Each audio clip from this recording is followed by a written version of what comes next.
हो गया। चलो बच्चों, आगे अब इसका वहाँ तक हो गया। ये वाला कैसे बनाओगे?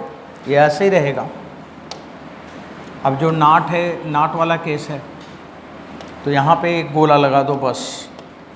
ये देखो, अगर ये गोला नहीं लगा है तो एक्सक्लूसिव आर हो गया, और अगर गोला लग गया तो एक्सक्लूसिव नार हो गया।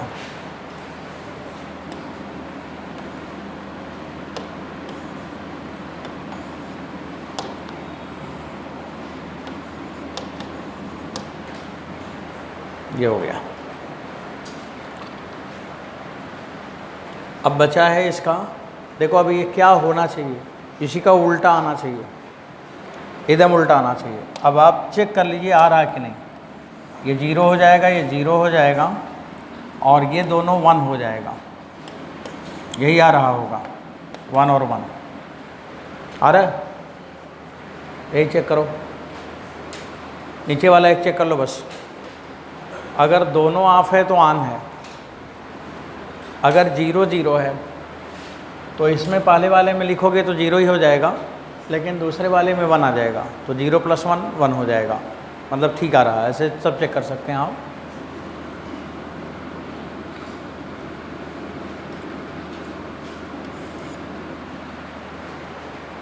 अब बच्चों यहाँ से आगे चलो और ये वाला सिग्नल बना लो, एक्सक्लूसिव नार, इसी का उल्टा बना दिया जाए। देखो बना देता हूँ यहीं पे डायरेक्ट, आप देखोगे मिलाओगे तो ऐसा मिलेगा।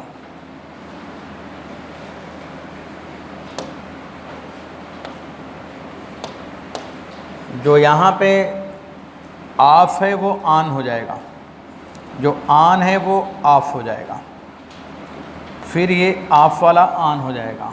ऐसा ही बन के आएगा। इसे हम लोग कहते हैं एक्सक्लूसिव नार। हो गया, सब बात समाप्त। बच्चों इसके अलावा कोई 8 गेट आपके सिलेबस में नहीं है, कुछ नहीं है। और कुछ होगा तो ऐसा कमेटी है ना कि वो और काट के कम कर देगा, समझे। तो ये सब ख़त्म हो गया। आप पढ़ा जाता था ट्रांजिस्टर, उसमें मतलब निकलता था, वहाँ पे एम्पलीफायर कैसे काम करता है, पावर एम्पलीफायर क्या है, ये सब उसे पता नहीं क्यों काट दिया। हो सकता है कि बहुत सारा डिस्प्यूटेड है उस पर, अभी तो काट ही दिया है, लेकिन इन फ्यूचर फिर से कनेक्ट कर दें, क्योंकि बहुत सारे लोगों ने ऑब्जेक्शन किया है। आगे बढ़ाऊँ इससे हम, ये काम ख़त्म हो गया आपका। एक सवाल लगाइए, तब एटम ओटम की तरफ चलें। एटम न्यूक्लियाई, उसी में एटम में जब हम एटम न्यूक्लियाई पढ़ेंगे, एटम पढ़ेंगे, तो उसी में आप लोगों का साइक्लोट्रॉन, बीटाट्रॉन और इसका मिल्कॉन आयल ड्रॉप मॉडल, तीनों उसी के साथ कवर कर लेंगे। एक क्वेश्चन करो फिर आगे बढ़ते हैं।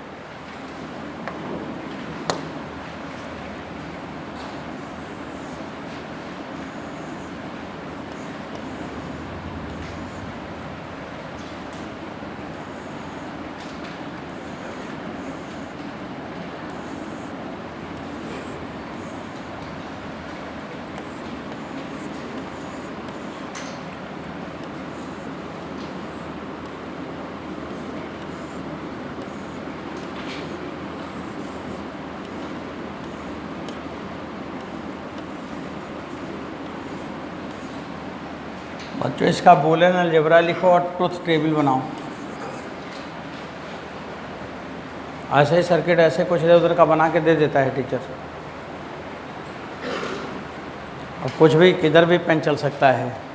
हाँ, सब एक सिंपल सा मेथड है, उसी को अडॉप्ट करके आप फॉलो करके इसका ट्रुथ टेबल बनाओ झटपट।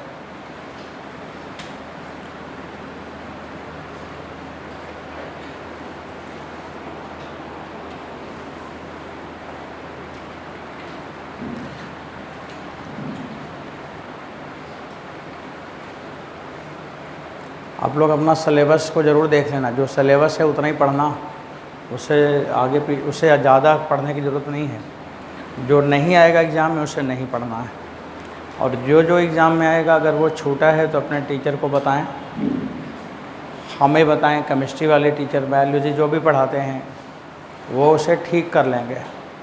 क्योंकि बच्चों एक ही बार एग्ज़ाम देना है और एक ही बार रिज़ल्ट लाना है। आज एक स्टूडेंट हमसे मिलने आया था दोपहर में, जैसे आप लोग पढ़ रहे हैं वैसे वो भी कहीं से आया था यहाँ पे, और फिज़िक्स की उसको प्रॉब्लम थी, फिज़िक्स अपना पढ़ता था। तो हमारे पास ही ऐसे मिलने आया, बोला सर हमारा ऐसा ऐसा नंबर है, पिछला नंबर दिखाया होगा।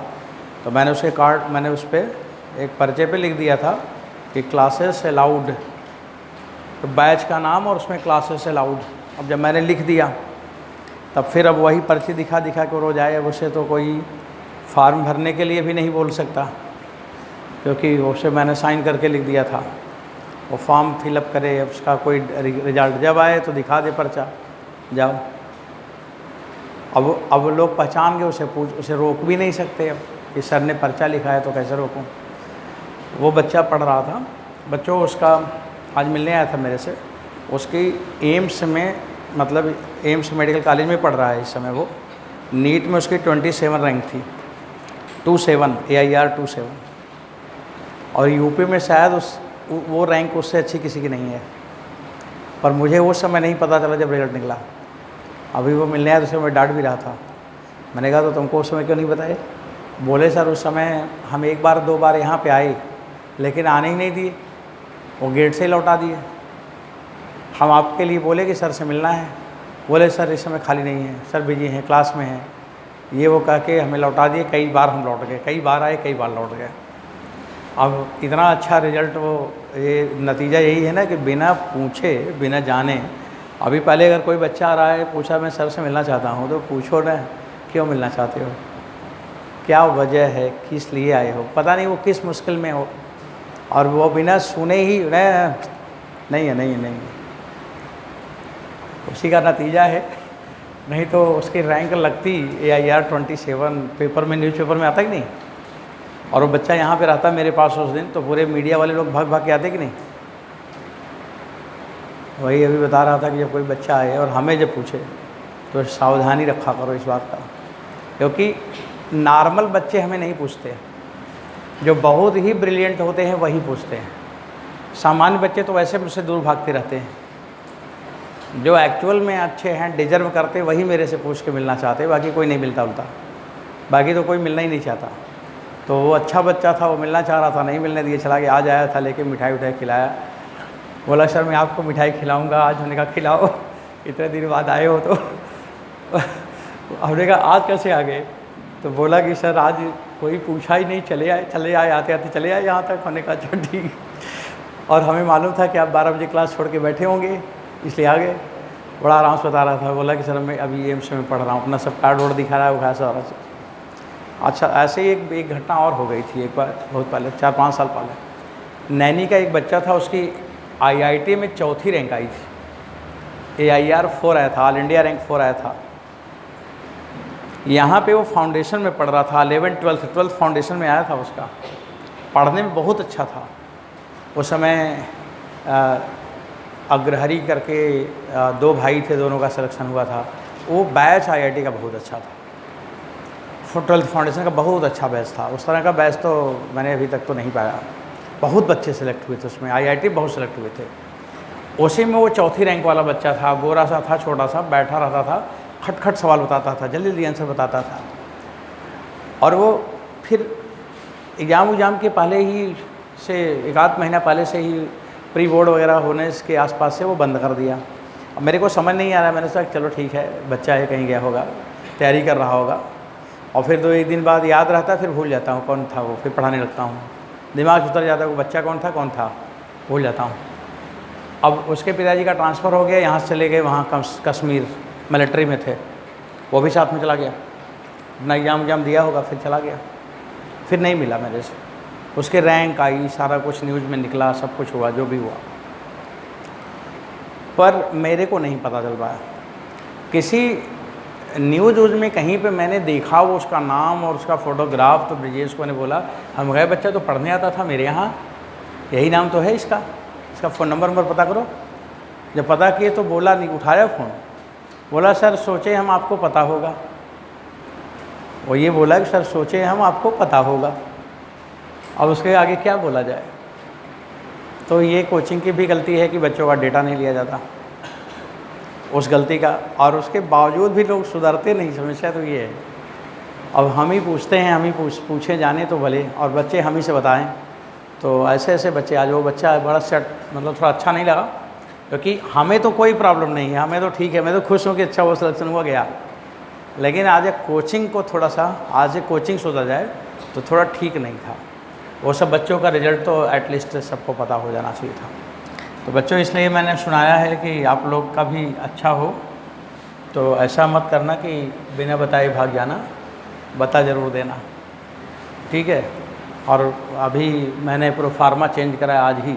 मैंने कहा कि सब बच्चों का Aadhaar card number, registered mobile number वो ज़रूर भरवाओ, photograph, Aadhaar card, registered mobile number, क्योंकि यही वो डालेगा आईआईटी नीट में भी।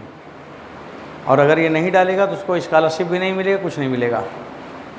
वही फॉर्म, वही चीज़ उसको डालना है। अगर वो नहीं डाला तो उसका फॉर्म रिजेक्ट हो जाएगा। तो वो सबका ले लो। अभी देखो कल से सब लग जाएंगे, सबका इकट्ठा करो, भरो, जमा करो, ये सब शुरू होगा। तो मेहनत करना चाहिए। वही सब क्या होता ना, ये थोड़े थोड़े अच्छा रिजल्ट आ जाए, आप अच्छा कर दो। अगर देखो ये चल रहा है, ये अच्छा कर रहा है, जो बनाया जिसको बिगाड़ दिया। तो आप अच्छा कर दोगे तो अच्छा हो ही जाएगा ना। ये ऐसा प्लेस है, बच्चों से ही तो पहचान होती है, और कौन पहचानेगा? टीचर कौन बताएगा? हम जाएंगे सबसे अनाउंस करने लगा के, वो क्या बोलते हैं, होर्डिंग और बोर्डिंग लगा के टहलेंगे। अरे बच्चे, आप अच्छा कर लेते हो, कहीं बता देते हो तो लोग जान जाते हैं, बस और क्या है। और ऐसे बच्चे जिनकी रैंक अच्छी हो, उनके तो बात का असर बहुत पड़ता है। काश वो रैंक और ये रैंक दोनों अगर लग गई होती तो लेवल बड़ा ऊपर रहा होता कोचिंग का आज। और केवल लापरवाही की वजह से बच्चे चले जाते हैं, पता तक नहीं चल पाता। चलिए ठीक है बच्चों, चलिए आगे बढ़ते हैं। तो बहुत पहले जब मैं पढ़ा रहा था तो एक बच्चा आता था पढ़ने, पीयूष श्रीवास्तव। उसके इतना छोटा, इतना बड़ा सा था, ऐसे उसका कमर झुका रहता था, ये टेढ़ा हो गया था। ऐसा नहीं था वो जन्मजात टेढ़ा हुआ था, नहीं, बैठ के पढ़ते पढ़ते टेढ़ा हो गया था। वो दिन भर ऐसे लिखता रहता था, दिन भर पढ़ता रहता था। उसी समय मैंने पढ़ाना शुरू किया था। वही सब बच्चे आके बैठ के टेबल पे बैठ के पढ़ते थे, मतलब ट्यूशन टाइप के पढ़ते थे। तब कोचिंग नहीं थी, तब वो ट्यूशन टाइप का था। ऐसे 5-6 बच्चे इकट्ठे आ जाते थे, बैठ जाते थे, 2 बेंच रखा था, और उसी पैसे मैं पढ़ाता था। सब बच्चे देखते रहते थे, क्या बता रहे सर, क्या लिख रहे हैं। और तब मैं भी अपना पढ़ाई करता रहता था। उस समय एमटेक कर रहा था मोतीलाल से। इफ़को का तुरंत जॉब लगा था इमीडिएट, 1 साल हुआ था। तो और उस समय बच्चे, बड़े अच्छे अच्छे बच्चे आते थे, जो बहुत ही अच्छे बच्चे रहते थे पूरे शहर के, वही आते थे आईआईटी वाले। उसमें वो पीयूष लड़का आता था। उसके पिताजी ट्रैफिक में थे, इंस्पेक्टर कुछ थे ट्रैफिक में। वो लिवा के आते थे शाम को जीप में बैठा के, और वहीं गली में दूर जीप खड़ी करके पैदल लिवा के आते थे मेरे पास। तो बैठ के बहुत बढ़िया पढ़ता था, बड़ा अच्छा था वो। जितने सवाल पूछता था, बहुत काम का सवाल पूछता था। इसके बाद उसने ब्रिलियंट का टेस्ट सीरीज़ चलता था उस समय। ब्रिलियंट का टेस्ट सीरीज़ मैंने ही बोला था ज्वाइन कर लो। उसमें पहले टेस्ट में जब ज्वाइन किया था तो उसका परसेंट जो आया था, ऐसे था 76 उसके आसपास आया था। तो बड़ा परेशान हुआ था, सर मेरा नंबर ही नहीं आया इसमें। हमने कहा आएगा, मेहनत करो, तुम्हारा नंबर आएगा। तुम्हारा ठीक ठाक है, पढ़ाई लिखाई सही है, चल रहा है, उसका सिलेबस सही था, ये था, सिलेबस मैच करा के तब करो। इसके बाद फिर उसका 90% हुआ। फिर इसके बाद लगातार 100% आया, 100 ही रह गया। मतलब उस टेस्ट सीरीज का 100% हर बार 100% लास्ट तक चलता रहा। फिर यहाँ पे BHS में पहली रैंक थी उसकी, ISC बोर्ड में first rank, all over India होता है ना वो, तो उसमें AIR 1 था ISC बोर्ड में। BHS में पढ़ता था, बड़े वाले में। इसके बाद फिर JEE मेंस का एग्ज़ाम हुआ, AIEEE के नाम से होता था, AIR 1 उसमें भी आ रहा। IIT का एग्ज़ाम हुआ AIR 1, उसका ऑल इंडिया है। वही एक बच्चा है जिसका AIR 1 सब में है। उसी के बाद से मैंने कोचिंग शुरू करी थी। वही सब बच्चे थे, तो चलो कोचिंग शुरू हो गया, बहुत बच्चे आने लगे, पूरा भीड़ बढ़ने लगी। तो ऐसे ऐसे कारवां आगे बढ़ता गया। अब आप लोग पहले बच्चे मेहनत करते थे, आप लोग मेहनत ही नहीं करते हो, पढ़ते ही नहीं हो। पढ़ना चाहिए, खूब पढ़ोगे जब तभी अच्छा लगेगा। इतना ज़्यादा ज्ञानी हो जाओ कि जब टीचर से जब खूब बड़ी बड़ी बात पूछोगे ना, तब टीचर बड़ा मन से पढ़ाते हैं। अभी जब आप नहीं पूछते उससे तो उनको लगता है कि बच्चे बड़े कमज़ोर हैं क्या, नहीं समझ पा रहे हैं क्या, वो लगता है ऐसा। इसलिए बड़ी बात पूछना चाहिए, मेहनत करना चाहिए और ये सोचना चाहिए कि हम हर दिन अच्छा करें। अपना खुद का कंपटीशन खुद से रखना चाहिए। और अब एग्ज़ाम भी आ रहे हैं, सब आपके एग्ज़ाम देने भी हैं बच्चों। कोर्स हो गए हैं फाउंडेशन बैच का, तो कोर्स कंप्लीट हो गया है। अब क्या बचा ही है, थोड़ा सा एक आध ही चैप्टर तो बचे हैं, कोर्स फिनिश है, 11th 12th बोथ। और अब आपके लगातार टेस्ट होंगे, हर थर्ड डे पे, हर तीसरे दिन टेस्ट होगा। कल टेस्ट का शेड्यूल लग जाएगा, 3 दिन पे full length paper, full length paper, full length paper लगातार होंगे। और एक दिन कोई एक दिन उसमें डाला जाएगा बोर्ड पेपर, बोर्ड का पेपर भी होगा। जैसे बोर्ड का एग्ज़ाम होता है, उसको हम कॉपी चेक करेंगे, आपको हम बताएंगे भी कहाँ गलत लिखे थे, ये नहीं लिखना चाहिए, ये लिखना चाहिए। वो सभी करस्पॉन्डिंग टू योर बोर्ड वो भी पेपर होंगे। और अब लग के कुछ अच्छा करो। अभी से अगर आप लग जाओगे ना, सब में अच्छा कर लोगे। आप कर सकते हैं, इसलिए इतना टाइम ख़राब किया बोला। चलिए बच्चों इधर देखो, लापरवाही करोगे तो एक दिन समय तो बीत ही जाएगा, बाद में पछताओगे तो क्या पाओगे। चलो देखो इधर, यहाँ पे क्या लिखे, a+b लिखे थे, यहाँ b इनवर्स, यहाँ a+b इनवर्स। अब इसके बाद अभी कुछ मत करो, ऐसे जैसे है वैसे लिखते जाओ, a+b इनवर्स और b इनवर्स। सही है। अब ये हो गया। अब इसे अब आप आगे मत ले जाओ, इसे सॉल्व कर लो यहीं पर, और या तो इसको भी सॉल्व कर लो। a इनवर्स b इनवर्स होगा, सही है। वहाँ भी सॉल्व कर सकते थे, यहाँ भी कर सकते हो। बच्चों बताओ, अब मैं सोच रहा हूँ काफ़ी लोग बता दो, a इनवर्स, b इनवर्स और b इनवर्स।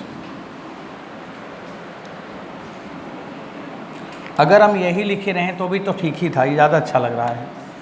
इसमें आपको 3 टर्म नहीं मिलेगा, एक ही मिलेगा। अच्छा इसको बढ़ाओ बच्चों, a+b inverse, a b inverse है, a b इनवर्स है, इसको क्या लिखोगे, a inverse into b inverse बराबर a+b इनवर्स होता था क्या? बोलो हाँ ना, कुछ बोला करो। a+b और +b, हाँ इनवर्स हो गया, यही होगा ना। अब इसका भी देखो इनवर्स है ना, तो अब यहाँ पे क्या हो जाएगा, a+b और +b। बच्चों फिर क्या होगा, a+b +b, फिर क्या होगा बच्चों, हो गया। मतलब कौन सा गेट है, और गेट है। ऐसे बना लोगे ना सब लोग, अच्छे जब सवाल लाओगे तो बड़ा मज़ा आता है, अच्छा लगता है। बहुत सारे एक्सरसाइज हैं, क्वेश्चंस हैं, करेंगे। और बच्चों अब यहाँ से हम आगे जाना चाह रहे हैं, और अगला चैप्टर है केमिस्ट्री का, केमिस्ट्री का चैप्टर है। ऐसे ही 2-3 एक आध दो नाम पढ़ देते हैं, अब कुछ पढ़ाएंगे उसको किसी दिन, ऐसे ही जब क्लास ख़त्म होने लगेगी तो कुछ बात सिखा देंगे। जैसे होता है ना फोटो डायोड, फोटो डायोड का काम क्या है, वो ऑप्टिकल सिग्नल को डिटेक्ट करता है। मतलब लाइट है कि नहीं वो डिटेक्ट करेगा कि लाइट है कि नहीं, फोटो डायोड। अब वो कैसे डिटेक्ट करेगा, डायोड रिवर्स बायस में होगा। अगर डायोड रिवर्स बायस में है तो करंट क्या होगा, 0। और अगर उस पर लाइट पड़ेगी तो रिवर्स बायस में होते हुए भी करंट आ जाएगी। और जब करंट आ जाएगी तो हम समझ जाएंगे ना कि लाइट आई है तभी तो करंट आया। तो वो किसको डिटेक्ट करता है, ऑप्टिकल सिग्नल को, मतलब लाइट को डिटेक्ट करता है। उसका नाम क्या है, फोटो डायोड। और एक होता है फोटोवोल्टाइक सेल। फोटोवोल्टाइक सेल का काम क्या है, ऑप्टिकल सिग्नल को इलेक्ट्रिकल एनर्जी में बदल देता है। मतलब वो डिटेक्ट प्रिडिक्ट नहीं करेगा, वो ऑप्टिकल सिग्नल आएगा और वो करंट में चेंज कर देगा। वो जो लगाते हैं ना सोलर पैनल, तो सोलर पैनल क्या है, फोटोवोल्टाइक सेल है। और ऐसे ही होता है एलईडी, लेड एमिटिंग डायोड। तो एलईडी में क्या होता है, उसमें इलेक्ट्रिकल सिग्नल होता है और वो किस में चेंज कर देता है, ऑप्टिकल में। अभी कैसे कन्वर्ट होगा, कैसे क्या होगा, तो ऐसे थोड़ा नाम सुने रहे हैं और एक बार मैंने पढ़ के सुनाया तो घर पे थोड़ा पढ़ लेंगे और तब जब मैं कुछ समझाऊंगा तो जल्दी समझ आएगा। तो ये तीनों आपको आज पढ़ना है। क्या क्या पढ़ना है? फोटोवोल्टाइक सेल, लेड एलईडी और फोटो डायोड, ये 3 है आपके सिलेबस में। ये तीनों पढ़ के आएंगे।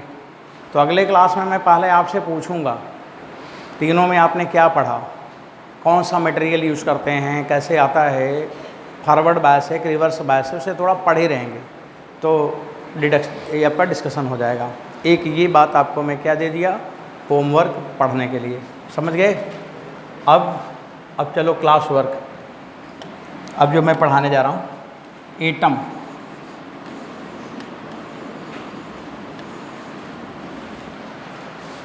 एटम और न्यूक्लियस 2 टॉपिक है जो केमिस्ट्री का टॉपिक है और वो दोनों के बीच में है, दोनों में रखा गया है। तो आपके केमिस्ट्री के टीचर 11th में पढ़ाई हैं, आपको आता है, मैं जान रहा हूँ कि आ ही रहा होगा, पर थोड़ा थोड़ा ऐसे बात करते हुए कुछ आगे बढ़ाएंगे। एटम को हम लोग ये समझते हैं कि ये क्या है, इलेक्ट्रिकली न्यूट्रल है और दुनिया में लगभग 150 टाइप के एटम हैं। कितने टाइप के? 150 इतने टाइप के एटम हैं। 153 टाइप का है, 3 टाइप का और एटम इधर 3-4 महीने में पता चला है। 153 टाइप के एटम है। इस पूरे क्लासिफिकेशन अगर किया जाए एटम का, तो एटम का भी टाइप है। जैसे मिट्टी का बना पहाड़ बहुत है, लेकिन हर पहाड़ के अपने अपने टाइप हैं। ये पहाड़ पे गए कि वो पहाड़ पे गए, वो पहाड़ पे क्या हो रहा है, ये पहाड़, ऐसे ही एटम भी कई तरह का है। तो टोटल एटम 153 टाइप का है और वो जब मिलते हैं अलग अलग तरह से मिलते हैं, तो अलग अलग तरह के मॉलिक्यूल्स आएंगे, अलग अलग तरह के सॉलिड आएंगे, उनकी अलग अलग प्रॉपर्टी आएगा और भी कितनी प्रॉपर्टी आ सकती है। अभी हम लोग काम करते रहेंगे और ये एक ना ख़त्म होने वाली चीज़ है। अगर मैथमेटिक्स के बच्चे बैठे हैं, 153 है हमारे पास, अब उसकी प्रोबेबिलिटी निकाली जाए, कॉम्बिनेशन निकाला जाए तो बहुत हो जाएंगे। 2-2 के क्या बनेंगे, 3-3 से क्या बनेंगे, 4-4 के तो पता नहीं कितना हो जाएगा। और सब पे लोग काम कर रहे हैं। अब उसको डिफ्यूज़ कराते हैं, मिलाते हैं, तो ट्राई करते हैं कि नया बना तो हाइब्रिड मटेरियल्स बनना शुरू होंगे। अभी एक जो फेज चल रहा है अभी भी एटम को समझने का चल रहा है। इसके बाद एक फेज और आएगा जिसमें एटम को मिला के हम हाइब्रिड, जैसे हाइब्रिड फसल तैयार होते हैं। हर महीने में गोभी मिल रही है, हर महीने में टमाटर मिल रहा है, किसी महीने में नहीं मिलता तो महंगा हो जाता है और रहता हर महीने में है। तो ऐसे ही हर तरह के हमें एटम मॉलिक्यूल मिलते रहेंगे। ये अगला फेज है जो लोग इस पे काम करेंगे 8-10 साल में, तो आपको दिखेगा कि फिर से चेंज हुआ, फिर से नई नई बातें आ रही हैं। अब उसमें we are not going in detail, क्या क्या होगा वो फ्यूचर की बात है। अभी जो आप पढ़े हो थोड़ा पहले उसकी बात करेंगे।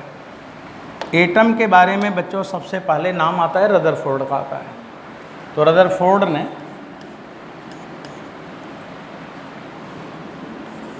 कुछ एक्सपेरिमेंट, कुछ बात उन्होंने करी थी। रदरफोर्ड,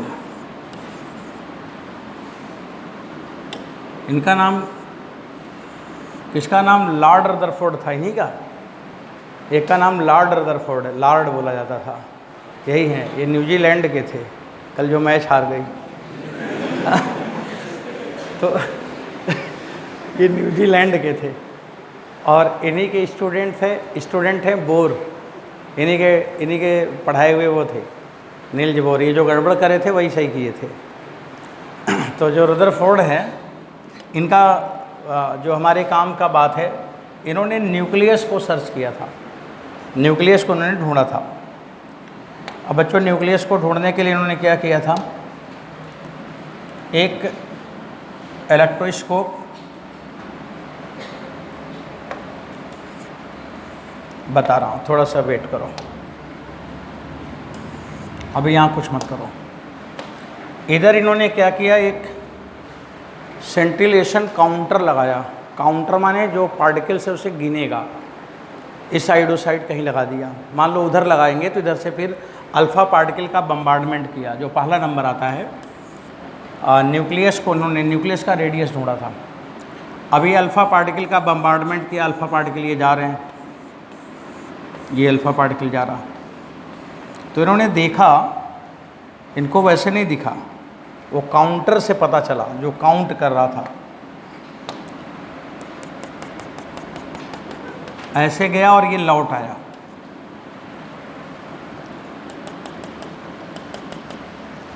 ऐसे ये सीधे जा रहा था और बच्चों ये डिफ्लेक्ट हो गया, उधर चला गया। ऐसे ये भी इधर सीधे जा रहा था और फिर ये भी डिफ्लेक्ट होके ऐसे चला गया। ऐसे बहुत सारा, कोई किसी एंगल पे डिफ्लेक्ट हो गया, कोई किसी एंगल पे डिफ्लेक्ट हो गया।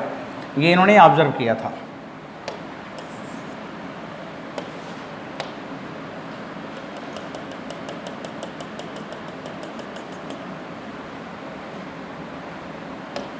बच्चों ये जो लौट आया, इससे क्या पता चला था?